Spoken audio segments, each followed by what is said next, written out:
So here's something almost nobody outside of Texas knows. In August of 2023, during one of the worst heat waves the state had ever seen, a single Bitcoin mining company pulled in around $32 million dollars in 1 month. And most of that money didn't come from mining Bitcoin at all. It came from turning the machines off. Yeah, they got paid to shut down. And the reason that's even possible traces back to a small group that started, of all things, as a podcast. This is the story of the Texas Blockchain Council. So, to really get this group, you have to start with one person, Lee Bratcher. And his path here is honestly not what you'd expect. Before any of this, Lee was an officer in the U.S. Army, a captain and a tech scout for the Army's Innovation Command. And the way he tells it, he stumbled onto the Bitcoin white paper around 2015 while he was researching property rights at an Army institute. And here's the thing, he wasn't looking at Bitcoin as money. He'd been reading the economist Hernando de Soto, whose big idea was dead capital, that billions of people stay poor not because they own nothing, but because their ownership isn't recorded anywhere a system can trust. And Lee looked at a blockchain, a ledger nobody can quietly rewrite, and it clicked. He later called it the biggest thing in property rights since the invention of double entry accounting over 500 years ago. 500 years. So this is a guy who came to crypto through land titles, not trading. He taught political science at Dallas Baptist University, started a PhD on, what else? Blockchain land registries. And on the side, he ran the Dallas Blockchain podcast. And people kept calling him for introductions. So in 2019, he turned that little network into something real. And by 2020, he'd quit his job to run it full time. His goal was simple, almost stubborn. Make Texas, in his words, the jurisdiction of choice for Bitcoin, blockchain, and digital asset innovation. Because back then, Texas was actually behind. Wyoming and Arizona were writing the friendly laws. And Lee basically said, that's a problem. Let's fix it. Okay, so here's where it gets clever. And this is really the idea that put the council on the map. For years, the knock on Bitcoin mining was simple. It uses too much power and strains the grid. And instead of arguing the energy use isn't real, Texas did something smarter. They reframed the miner as a tool the grid can use.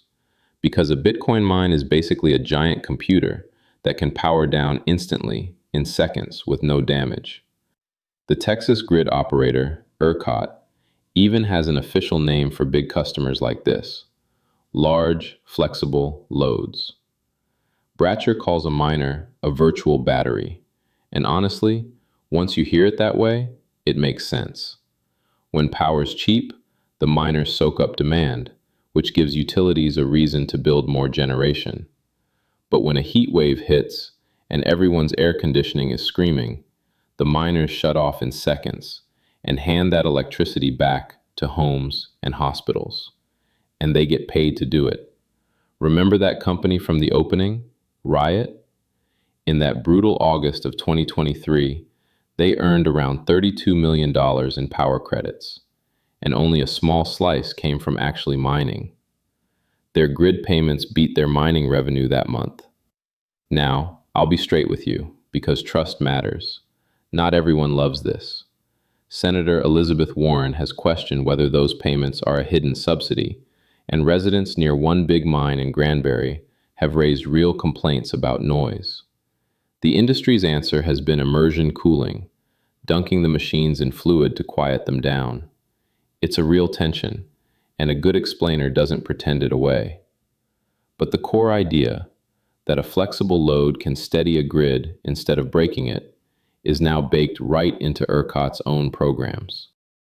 So a podcast becomes a network. The network has a big idea about the grid, and then they start writing it into actual law. In 2025, Texas passed Senate Bill 21, and the governor signed it.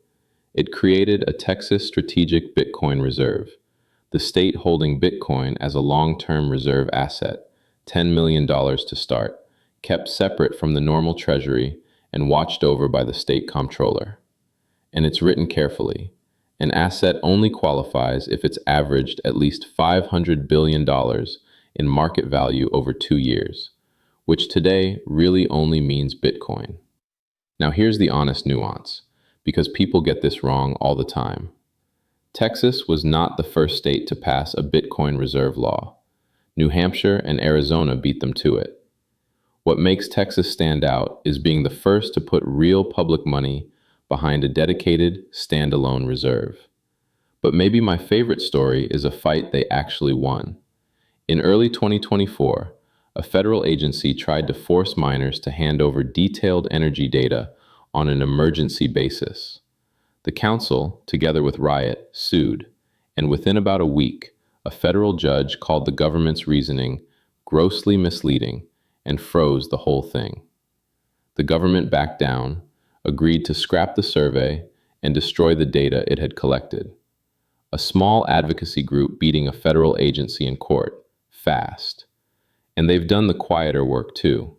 When Texas set up rules making the biggest miners register, Bratcher's take was basically, this is reasonable, far less invasive than what Washington had tried. So what is this group, day to day? Because the word council can sound a little vague. At its core, the Texas Blockchain Council is a trade association. Think a chamber of commerce, but for digital assets, with more than 100 member companies and a few hundred individual members, funded mostly by dues. And the work falls into a few buckets. There are working groups, where members hammer out positions on energy, stablecoins, taxes, and local zoning. There's government affairs, the white papers, the comment letters, the showing up at the Capitol. There's plain old networking. And then there's the big one, the thing that really put a face to the name, the North American Blockchain Summit. It started as a Texas event and grew into a national stage. And the speaker list tells you how far it reached.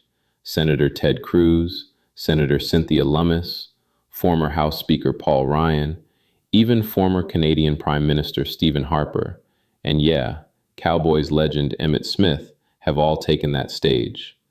The membership reads like a who's who too. The big miners like Riot, Mara, Core Scientific and Cypher, financial names like Coinbase and Galaxy Digital, law firms, and tech players like Hedera and Chainlink. So when this group talks to a Texas lawmaker, it's not one voice. It's a whole industry standing behind it. And that, more than anything, is the product. Organized, credible, and in the room. So where's all this headed? Well, at the very start of 2026, the council did something a lot of founder-led groups struggle with. It grew up. Lee Bratcher, after 6 years, stepped back from the presidency onto the board and handed the reins to Giovanni Capriglione. And here's why that's a big deal. Capriglione isn't just an executive. He's a sitting Texas state representative, the very lawmaker who authored that Bitcoin reserve bill. The new executive director, Jessie Goostrey, came over from Fidelity, where she'd helped build their digital asset products. So think about what that signals. A group that began as a podcast now has a working legislator and a former Fidelity executive running it. That's an organization settling in for the long haul. And the focus is widening too. You hear less about Bitcoin alone now, and more about, this is the phrase they use, advanced computing. Because the same flexible, power-hungry buildings that mine Bitcoin are exactly what the AI boom is hungry for. And Texas wants that compute to land in Texas. The council even struck a collaboration with Chainlink in early 2026, and the next summit, late in 2026, is themed fittingly, Blueprints. The foundation's built, now it's time to draw the plans for what gets built on top. So what do you take away from all this? A couple of things. First, the Texas Blockchain Council is a genuinely good case study in how a focused, credible group can move real policy, not with hype, but with a clear idea and a lot of showing up. And second, here's something concrete you can watch yourself. no speculation required. That strategic Bitcoin reserve is real now, and by law, the Texas Comptroller has to publish a public report on it by the end of 2026, the first time a U.S. state has to openly account for holding Bitcoin. That report will be public, and you'll be able to read it. So you don't have to take anyone's word for it, including mine. The primary sources are right there. So if you got something out of this, do me a favor and hit subscribe. We break one of these down every week, plain and honest. And drop a comment telling me which state you think makes the next big move. I'll see you in the next one.